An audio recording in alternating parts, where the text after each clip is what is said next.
ये कक्षा संरचना, sorry, this class is going to be significant in the sense that from the point of view of its structure, it is a very important class.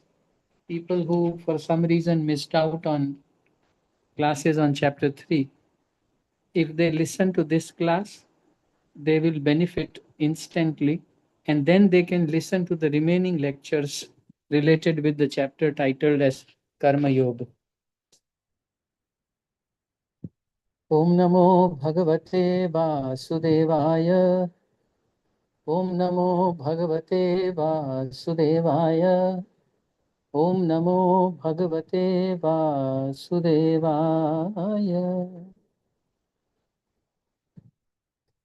If you look at, and before I begin, I would like to convey my gratitude to His Grace Gauranga Darshan Prabhu for giving us this wonderful work called Gita Subodhini, which actually predominantly gives a structure of each chapter, and it can always be an ideal beginning.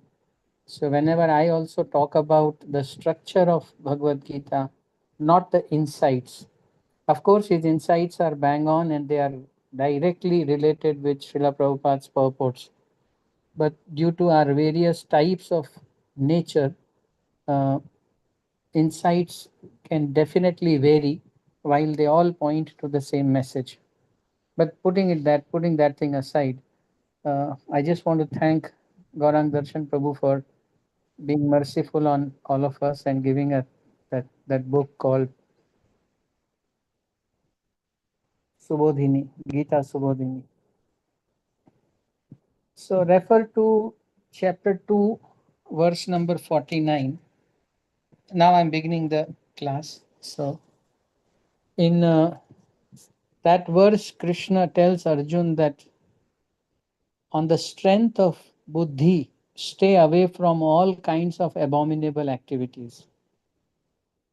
Avaram, dur, which means one has to stay far away on the strength of buddhi, intelligence. So Arjun understood it that okay, anything that is contaminated, that is not good, applying one's intelligence, one should stay away from it. Now, here is a typical example of how a disciple can misunderstand the instruction of the spiritual master. Krishna did not mean this, but Arjun interpreted it like that. That on the strength of intelligence, stay away from dirty work. So for him, the dirty work was fighting, and staying away was his intelligence. So then at the beginning of this chapter, he says, your equivocal instructions. Equivocal means they sound confusing to me. They sound same. I can't differentiate. On the one hand, you say stay away. On the other hand, you say do your duty. Can you be sure? Not sure. Can you be more clear about it? What do you mean by this? So when he did not understand, he asked, लड़ूं या छोड़ दूं, दूर रहूं. But from where did it come to him? It came to him from 2.49. So that's okay. That's how he misunderstood. Then the Lord explained to him that work and the consciousness behind the work. Work doesn't matter. The consciousness behind the work defines. A simple but famous example that is given is a doctor and a dacoit. They both use the knife, but the purpose differs. One gives life, one takes life. So by the purpose, one identifies. So consciousness defines the work. So from 3rd till 9th, Krishna tells Arjun about what does he mean by Nishkam Karma. And then from 11 to 16, he talks about Karma Kanda to Karma Yoga. Then from 17 till 35, he says, even if you are liberated, in order to set the right example, you should work. And last, 37 to 43, what is it that will stop you from doing your work? And that's going to be lust. So what it is, where does it resides, and how does one overcome this lust? These three parts Krishna covers from 36 to 43. So in these 8 verses, and as you must have noticed, this is going to be third class dedicated to this lust aspect. I wish to complete this chapter today. So first we will read the translations, and then I will speak on this section, and then once again I'll try to give you the overview of the chapter with some famous verses on your way. Thank you, Maharaj. The senses, the mind, and the intelligence are the sitting places of this lust. Through them, lust covers the real knowledge of the living entity and bewilder him. Om Ajnanatimirandhasya Gnananjana चक्षुरुन्मीलितं येन तस्मै श्रीगुरुवे नमः. श्रीचैतन्यमनोभीष्टं स्थापितं येन भूतले स्वयं रूपः कदा मह्यं ददाति स्वपदान्तिकम्. वन्देऽहं श्रीगुरून् श्रीयुतपदकमलं श्रीगुरून् वैष्णवांश्च श्रीरूपं साग्रजातं सहगण रघुनाथान्वितं तं सजीवं साद्वैतं सावधूतं परिजनसहितं कृष्णचैतन्यदेवं श्रीराधाकृष्णपदान् सहगण ललिता श्री विशाखान्वितांश्च हे कृष्ण करुणा सिंधु दीनबंधु जगतपते गोपेश गोपिका कांत राधा कांत नमोस्तुते तप्त कांचन गौरांगी राधे वृंदावनेश्वरी वृषभानुसुते देवी प्रणमामि हरिप्रिय वाञ्छाकल्पतरुभयश्च कृपा सिन्धुभ्य एव च पतितानां पावनेभ्यो वैष्णवेभ्यो नमो नमः. जय श्री कृष्ण चैतन्य प्रभु नित्यानंद श्री अद्वैत गदाधर श्रीवासादि गौर भक्त वृंद. हरे कृष्ण कृष्ण कृष्ण हरे हरे, हरे Ram Ram Ram Hare Hare. So this covering aspect was taken last week. I would help you recall the three examples in the previous verse. The example of mirror covered with dust, and embryo covering the womb, and uh, fire, covered by the vapors, so to say. So these three coverings were there, and then a beautiful purport where Prabhupada talks about depending on the living entity's current stage of evolution, these three examples can be understood. So the example of fire is for humans, and the example of the mirror, as well as, I'm so sorry, they are just cracking the firecrackers actually, so that's why my mind is getting diverted. So the womb example and the mirror example, those two are for less evolved, and the example of fire was for human life. Now the class begins now, huh? The structure and all is fine. This is what I mean when I use the word insight, and actually it is the insight that works most heavily on the consciousness, and insight helps us you know fasten the transformation process from our current consciousness to Krishna consciousness. So kindly pay attention now as we start talking about these issues. Here in this verse, the second statement, if you see, it says, this way the lust covers the knowledge of the living entity. So lust resides in the senses, and by its having its residence in the senses, it covers. What does that mean? Take one example. You can think in your own mind. Uh, Once I tell you what the example is, say this recurring temptation that our hand goes into our pocket and we take out our phone just to check if we have got a new message.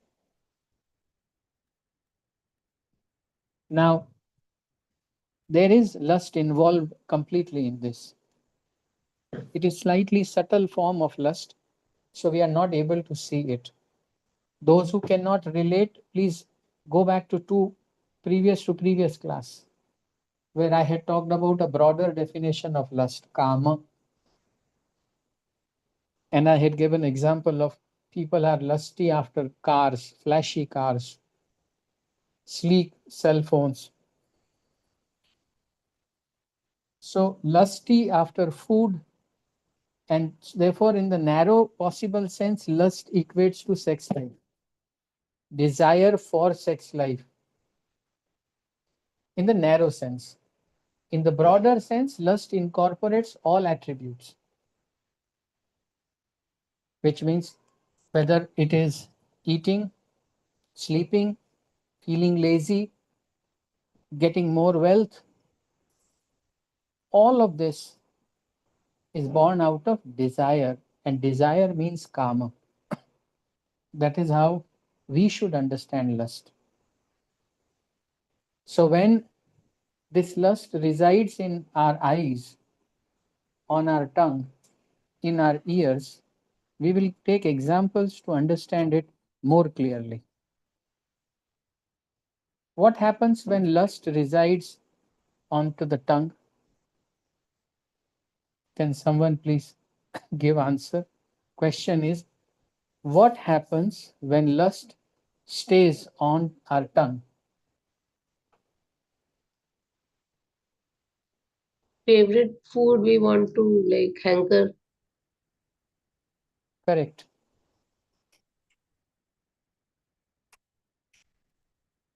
So when lust resides, I would again remind and reiterate, in the narrowest sense, lust means sexual attraction, but that's the most narrow form.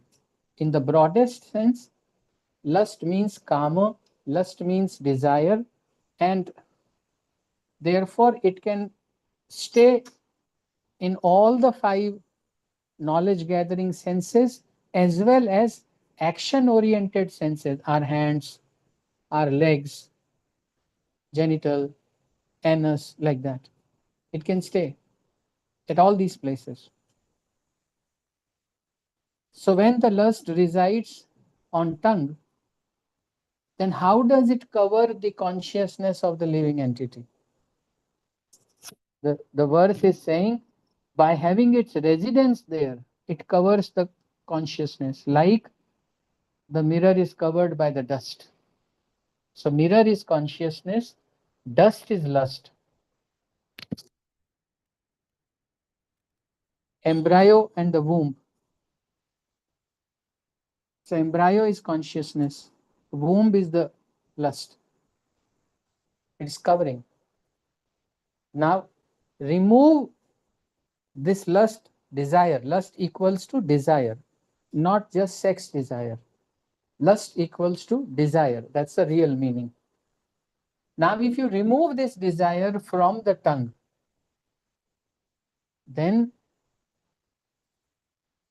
the dust from the mirror goes away, at least partly. The proportion in which it goes away, voila, you can see yourself. Oh, that's my hand, huh? I never thought it's like this.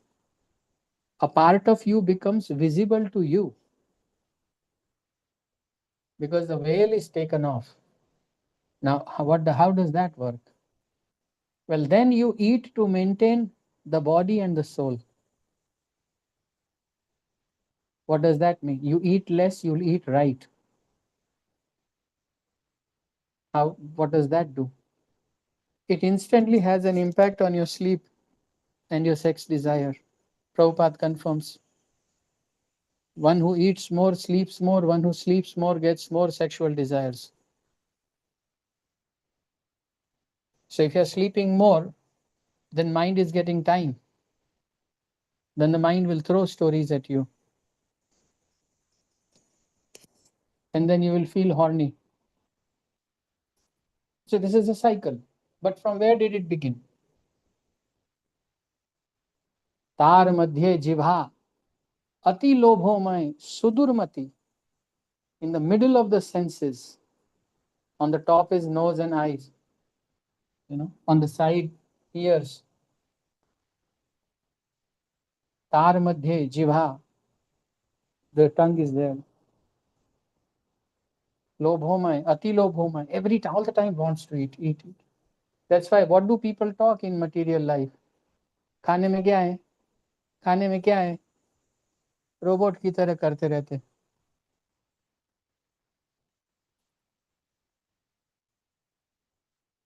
Because that's why they say gut is the second brain. And majority of people have gut powerful than brain. Because they use it so much.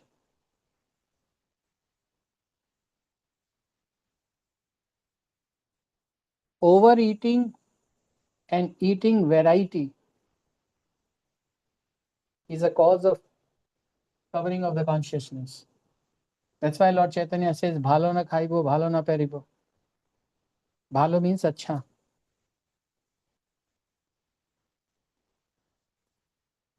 Nutritious is necessary.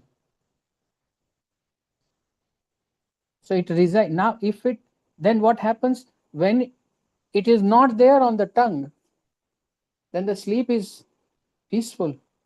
There's no agitation of genitals. And then what happens? Then your prana shakti moves upward and it goes towards Sahasrardha chakra in your head. There it gives birth to more cells which are pertaining to memory and spiritual realization. So when that part got removed from the tongue, then you started seeing yourself. Now let's change the example. Now I'm asking you the question. When the lust resides in your eyes, what happens? What kind of feelings you get? It's a question.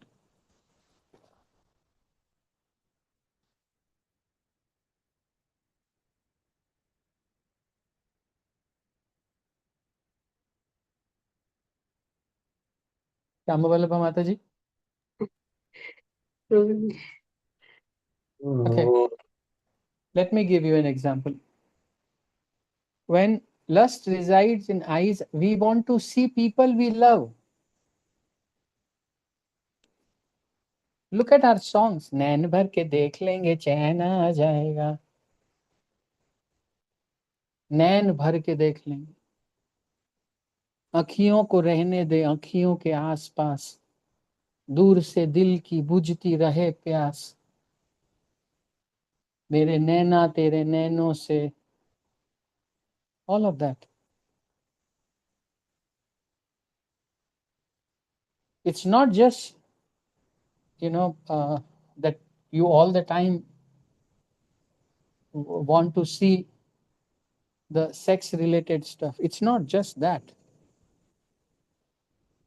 We want to see good scenery, vast expanse, greenery. It's a different type of lust, satoguni lust. But it is there. तेरे चेहरे से नजर नहीं हटती, नजारे हम क्या देखें. And you can go on and on in, because cinema is an expression of, a collective crowd. So we get an idea there. Now, if you remove it, then what happens? Then the almirah of mind doesn't receive these pictures anymore. So then it is unperturbed, it is peaceful. तुझे बस एक बार और देख, doesn't happen. So what does that do? That brings in concentration on what you are doing. The eyes want to see the new message every now and then. The hand is going into the pocket involuntarily, even if you don't want it, it's going there. You want to see. All these reels is lust in the eyes, desire. Please don't bring it down to sex, just sex. It's not that. It's much more than that, way before sex. It is about soft sex.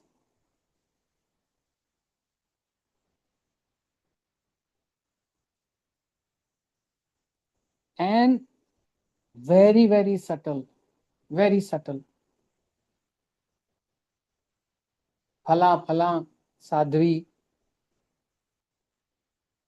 People are going to see that lady say something.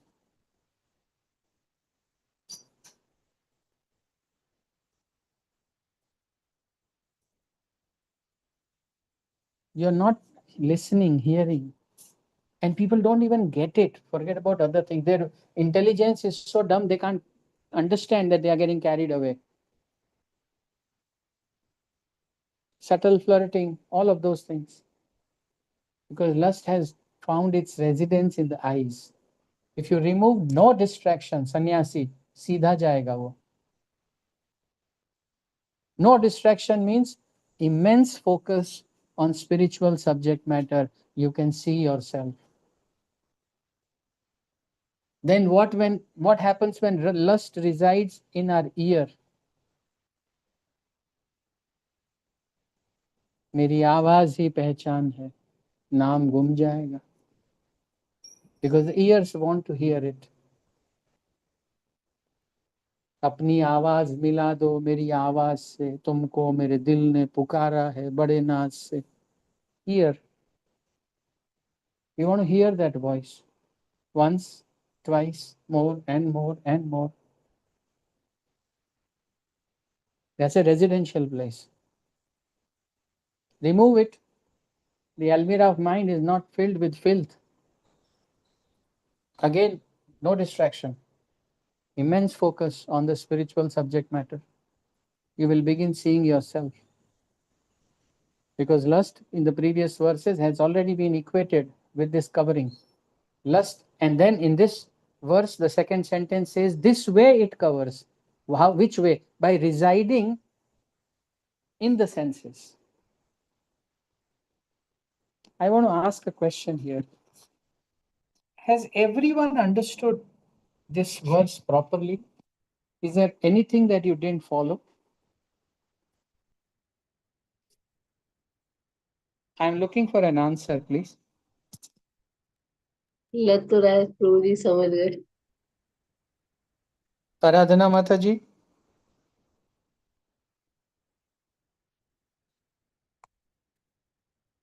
Can they not be unmuted? They make us, they can unmute. Okay. What about others? Have other devotees understood it?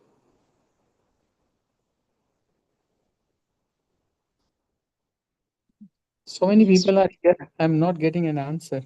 Yes, Prabhuji. I could get it. and that lust resides at various senses, like our five knowledge gathering senses and five working senses, karmendriya and gyanendriya. All the 10 places lust resides at various forms. Like in tongue, it resides as taste, and we want to eat more and more, taste more varieties. And if that it is taste is good, we want to more eat more. And then seeing also, we love to see whom we love to see. We want to see those people whom we love. So that way the lust enters the eyes, and ears, we want to hear the words of those close to us, and that we want to hear, we long to hear. Like that, lust resides as various senses in us, and that covers the intelligence. um, that covers the intelligence, Prabhuji. And because of that, you can't see who you are. Yes, yes, So now, Prabhuji. when you read this translation again, the senses, sorry, the senses, the mind, and the intelligence are the sitting places of this lust. Through them, lust covers the real knowledge of the living entity and bewilders him. So, last part I want to discuss on this verse, which is bewilders him. So, how does it bewilder? Overeating, food poisoning, bout of diarrhea and vomit, you are completely out of sync, and now your intelligence is slightly haywire. You can't maintain composure. Now you start with talking gibberish. For example, material world is very painful. This body is a source of pain. This is not, these are not very intelligent statements from coming from you. Last night you should have been careful. So you're bewildered, which means when the person who we want to see, we don't see, we get bewildered. The song that we love to hear, we don't get to hear, we get bewildered. It has been too many days due to Kartik, you're not eating certain items, you're feeling bewildered. And you consume them in excess quantity, and then you don't get them, you feel bewildered, asakti, due to attachment. So when you connect it with the previous verses, then you can understand that lust covers the consciousness of the living entity, and this lust resides in the senses. Okay, so what is the next verse then? Are these senses therefore the most powerful? Or there is somebody else also who's more powerful than the senses? Therefore, no, this is not the one. Is this the one?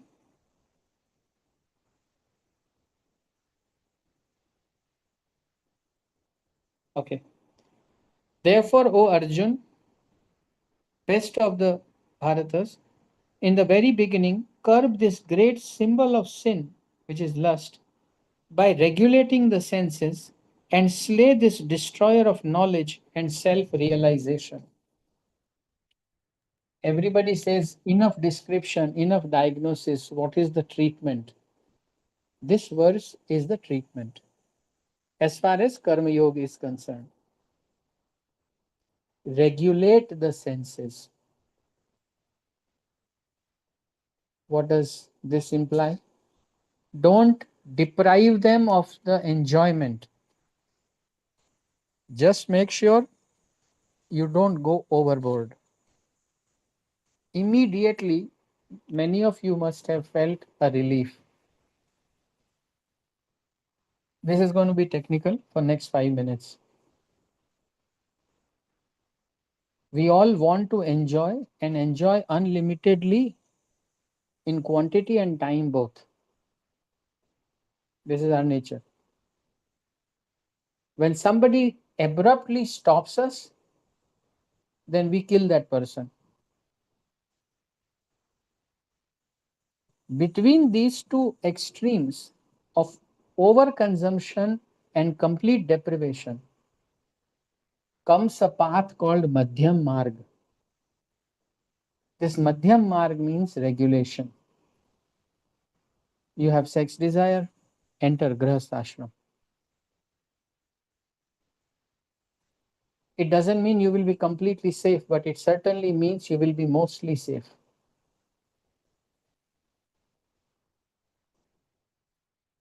You'll have an opportunity to enjoy physical intimacy, but at the same time, you won't be contaminated by sharing it with many partners. So, Grihastha ashram, regulation. By this, you can understand when modern civilization removes marriage as an institution,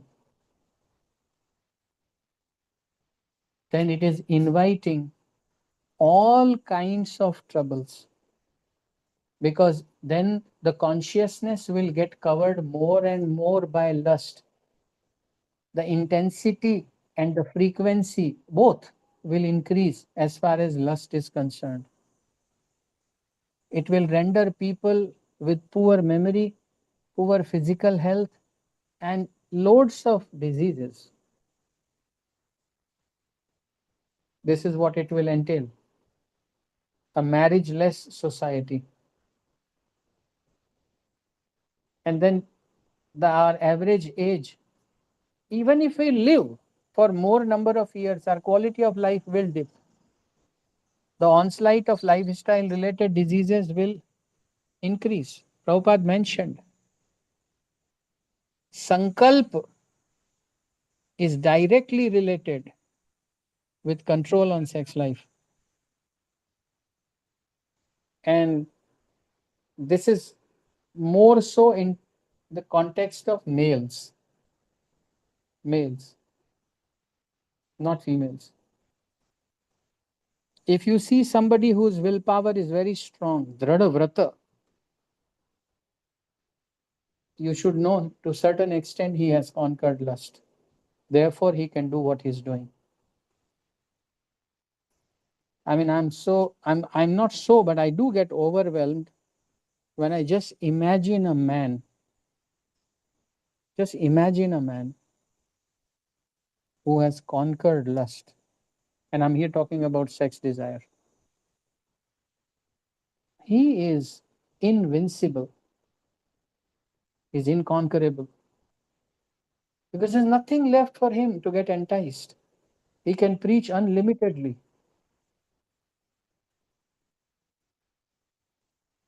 Those of you who know His Holiness Gopal Krishna Goswami Maharaj, he preached unlimitedly.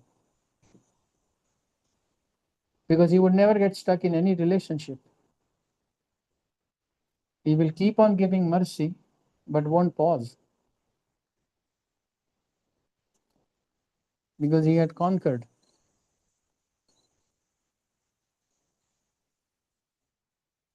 They are heroes. Otherwise, no matter what you do, whatever task you will pick up, it shows how much control do you have. Poor sex control means poor willpower. And right now, that this is not the main topic. This is just a side one that I took up. Main part to be understood it is regulate. So the first message as far as this 41st verse is concerned is understand that regulation is different from deprivation and over consumption. So we neither become Osho followers, over consumption, nor we become Himalayan yogis, complete deprivation. We don't. If you are genuinely following Bhagavad Gita, you will bother about regulating. Now I'll give you something very counterintuitive to hear. Do you know? Regulating is more difficult than deprivation. Our brains are habitual of thinking black and white. साफ साफ बोलो ना, ये करें या ये ना करें. Like that we say. करना है या नहीं करना है. मध्यम मार्ग means refining. करना है पर कम करना है. Then we say no, it won't happen. If ice cream is in front of me, just don't tell me one scoop and that's it. It sounds counterintuitive. We glorify who have given up. But the bigger heroes are who have developed abstemiousness. Abstemious means they go up to a limit and then they come back. This is Krishna's nature. This is the nature of divinity. We don't hate, we don't love. We are Madhyam Margis. In 6th chapter, you will again hear it. A yogi is one who neither oversleeps nor sleeps less, who doesn't eat too much, who doesn't eat too little.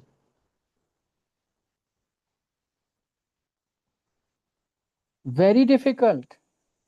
Just imagine you love paratha, say for example, and you can eat one, but then you would want to go for another one because the supply has just begun. Then you have to say no. That is difficult than not eating. So much willpower is needed for regulation. One of the key takeaways today is regulation is a very big austerity. You can write it. It's easy to be up 3 nights when you have a function at your home, particularly a marriage. But it is very difficult. I mean, it is difficult to be up for 3 nights, but it is more difficult to sleep on time and get up on time. Very difficult. And I'm now not talking about habit. Please don't misunderstand. Habit is different. People are habitual of sleeping at 8 o'clock. No, if your sadhana is not complete, you can't sleep.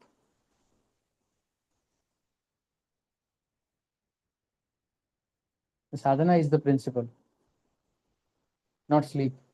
So I'm not talking about habit. I'm talking about opening the avenue for sense enjoyment, going to certain extent and then saying, hold on.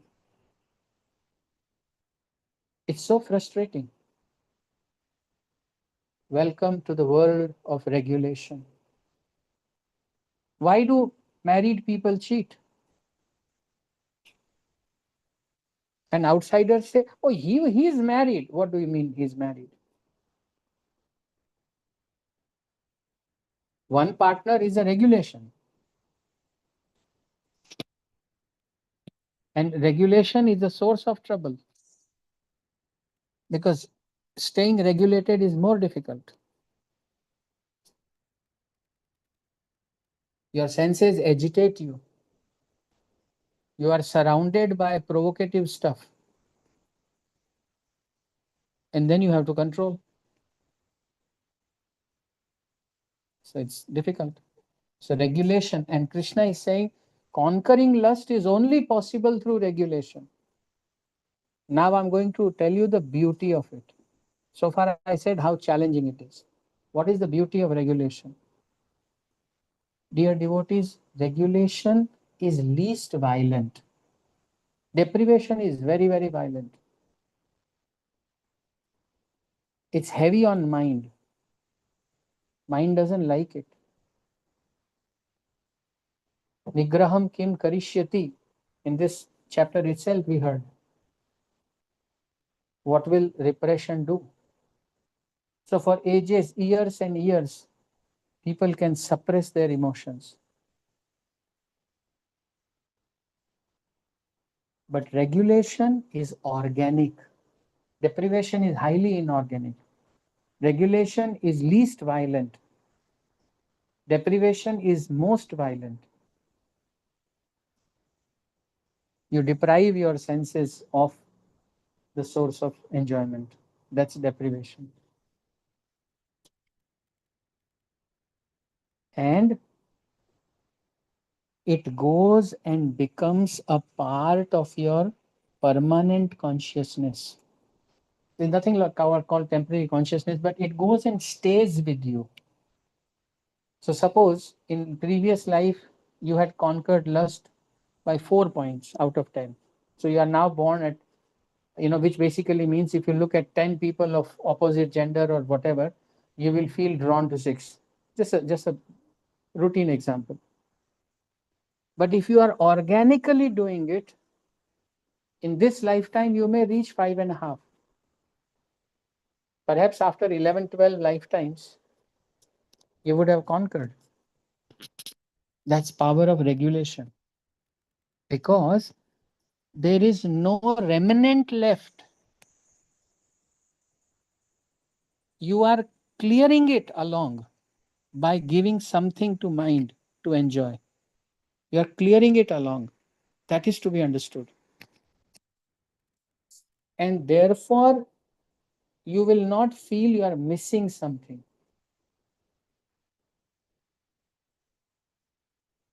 Those who are not married, they think, they're missing something huge. Now you got married. Okay, fine. You lived it. All right. And you followed the principles of regulation. Vidhi Vidhan. Rag, Dvesh, Vyavasthitau is how Krishna defines regulation. He says there are rules to balance them. From 6 chapatis to 5, 5 to 4. And you're living with that reality that, okay, from 6 to 5, not disturbing anything for next 1 year. Let this change settle down. Then go from 5 to 4. Your vows will not break this way. It will take long time, but it will be permanent. It will go into your DNA. Next life, you will have habit of being more prone to regulation, which means you will have less diseases. These are physical and subtle level benefits. But spiritual benefit is regulation will yield long-lasting results, spiritually speaking, because you will be less distracted and intensely focused.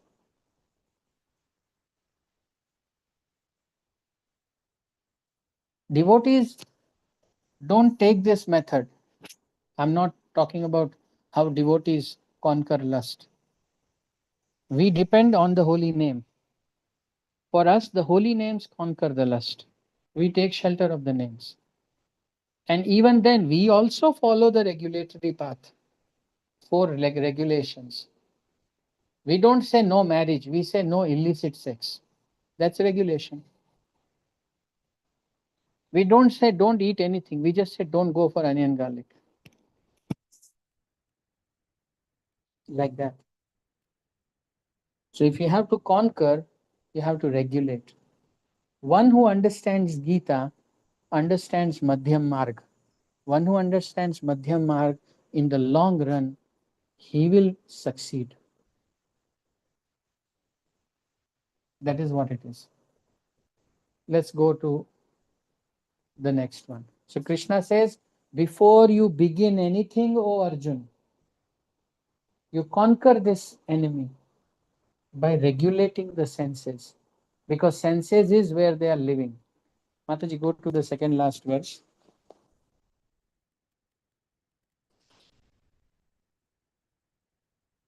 ये प्रभुजी 42 then 43. Just a second. The working senses are superior to dull matter. Mind is higher than the senses. Intelligence is still higher than the mind. And he, the soul, is even higher than the intelligence. So we thought eyes are the culprit. मेरी नजर बस में नहीं है. You must have heard that song, तेरे चेहरे में वो जादू है. जाना होता है और कहीं, तेरी और खींचा चला आता हूं. Eyes, lust residing there. But Krishna is saying more powerful than that is mind. Because eyes are just cameras, they are clicking pictures, sending in. Their habit is clicking pictures. Mind is the one who is into lonely pleasure. Because the picture has gone in. My eyes saw once, mind will see umpteen number of times. So therefore it is much more powerful than senses. So then you have to regulate the mind also, not just the senses. Senses you regulate by gradually giving them less. Then less pictures go in, less desire to enjoy food go in. And this way the mind also starts gradually getting free of these intense desires. But more than the mind, the intelligence is powerful. One who is addicted, he can search for that substance from anywhere by applying his intelligence. His mind wants it, his tongue is yearning for it, and his intelligence is making it possible. So, intelligence is more powerful because it makes things happen than mind can enjoy. But when mind has less to ask, then intelligence will spend more time receiving spiritual instructions, sharp intelligence. It can dictate the mind. So when intelligence is apprised of utility of regulation, then it tells the mind you will benefit. Just be patient. Initially, there will be slight deprivation, but you will benefit ultimately. Mind follows. But soul is most powerful. So then it means you are neither intelligence nor mind nor senses. Most of us are habitual of thinking ourselves as the mind. Most of us. We are walking around like robots, thinking we are the thoughts.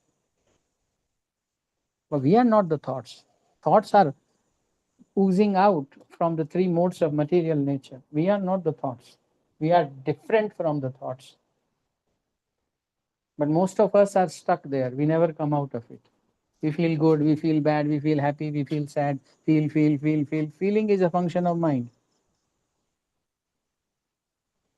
But when intelligence is sharpened, then one chants and hears the holy names, and automatically the mind gets cleansed, and everybody benefits. But when did it happen? When you stop thinking yourself as the mind or the intelligence or the senses. So therefore, Krishna sums it up in the 43rd verse. Mataji, go to the next one. Evam buddhe param buddhva.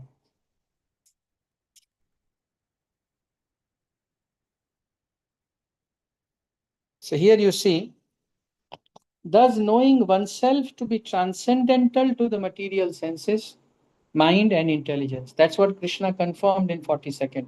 Here he's just reiterating. O mighty armed Arjun, one should steady the mind by deliberate spiritual intelligence, Krishna consciousness, and thus by spiritual strength conquer this insatiable enemy known as lust. So he used the term in 41st verse called regulation. But here he elaborates. Which strength? Spiritual strength. Who will get it? One who doesn't equate oneself with senses, mind, or intelligence. Knowing oneself to be transcendental, beyond. Because I'm more powerful, so I'm beyond you. Working senses, dull. Knowledge gathering senses, better. Mind, even better. Intelligence, even better. But soul, best. Evam buddhe, thus knowing yourself.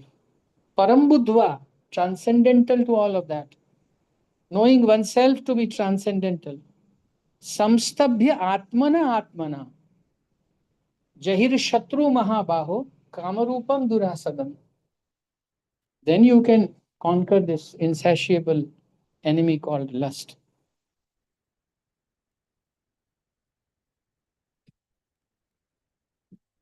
So, this 36 to 43rd is actually has been added to this chapter in a way that if you want to perform Nishkama Karma, then you should know how to convert the Kam to Nishkam. So then Krishna uses the word enemy. Who stops you from Nishkam? Then they say lust, desire. Okay. Then here is what lust is, and here you how you conquer it. So before you initiate your Nishkam Karma, you first finish this. Start regulating. Wonderful chapter overall. It tells us one, we must never stop doing our activities, our duties basically. If you're a father, be one. If you're a husband, be one. If you are a scientist, be one and stay one. So that's clear. Second, whatever you earn from that, whatever social, financial equity that you gain, use it in Krishna's service. So one is activity, then the activity becomes yajna. And when you perform this yajna, you get purified on and on and on and on and on. Then you may become liberated. Even then, don't stop. Keep doing. Like Janak did, like I do. I'm talking about Krishna. To teach others, never stop working. It doesn't mean Krishna favors office goers or Krishna favors business people. It's not, it doesn't mean that. Please understand. Krishna is concerned about consciousness, bhavagrahi janardana. What are you going to do with what you have achieved? That's the game. For that, you have to conquer lust. Then you can say, the Lord, I had the natural aptitude for it. I did it, but I now offer it to you.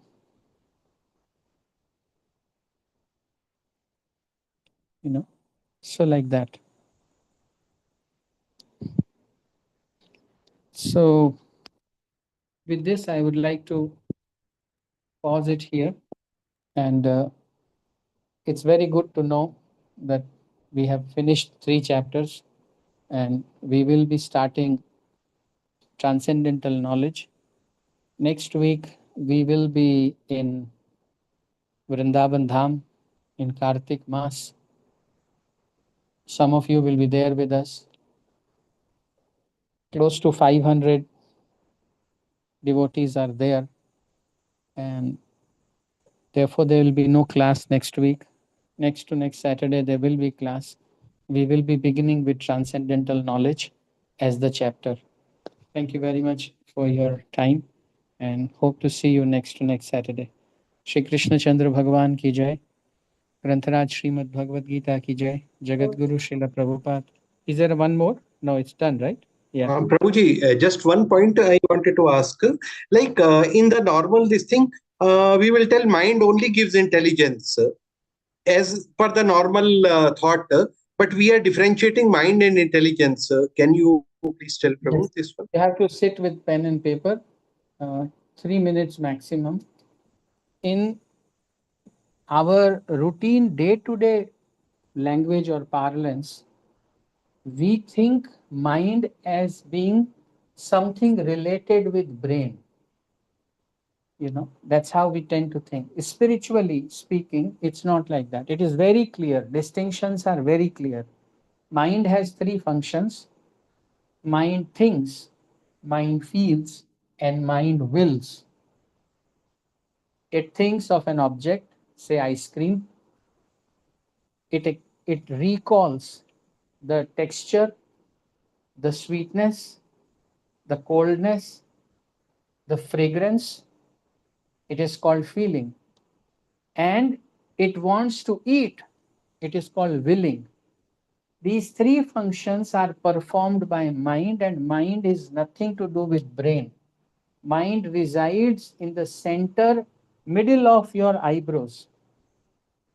There are two eyebrows and then there's space in the middle. That's where mind resides. So when the mind doesn't like something, then you frown. When the mind likes something, then this place gets expanded a bit. So mind expands and contracts basis the kind of feelings it gets, or it produces. Good feelings expand, bad feelings frown, like that. So thinking, feeling, and willing, these three functions belong to the domain of mind. Intelligence has the function of discrimination. So a toddler, a very young child, first time he goes and he watches an electric socket, he goes and puts his finger into it. He gets the shock. Next time he won't go there. Because his intelligence now is discriminating. This thing gave pain, let's not do it. This is called discriminating agency. So intelligence is the discriminating agency. Mind is where thinking, feeling, and willing starts. But since intelligence is receiving information from material domain, so sometimes it succeeds, sometimes it doesn't. कौन सी गोली लूं कि ये sir दर्द से छुटकारा मिल जाए? Now intelligence is incomplete here. It doesn't know. Mind is feeling very sad, and intelligence is not able to help. I hope you got the distinction very, very clearly. Yeah, yes, Prabhu. In normal parlance, we will tell man. Man is mind, Prabhu, or Correct. Man is mind, Prabhu, and buddhi is intelligence. Understood. Thank you, Prabhu. Hare Krishna. When you look at world like this now, you will gain more and more clarity day by day. I am not mind is a very powerful realization. Then knowing that my discrimination is incomplete and sometimes faulty is an even bigger realization. Then your dependence on mind and intelligence also goes away. Then you depend more and more on devotees and the Lord. Okay. Amito Kangal, like that. Thank you, Prabhu, and thank you, Mataji. See you all, most of you in Vrindavan, and then next Saturday. Hare Krishna. Dandavad Pranam. Hare Krishna. Prabhuji. Dandavad Pranam. Hare Krishna, Prabhuji. Thank you so much. Pranams.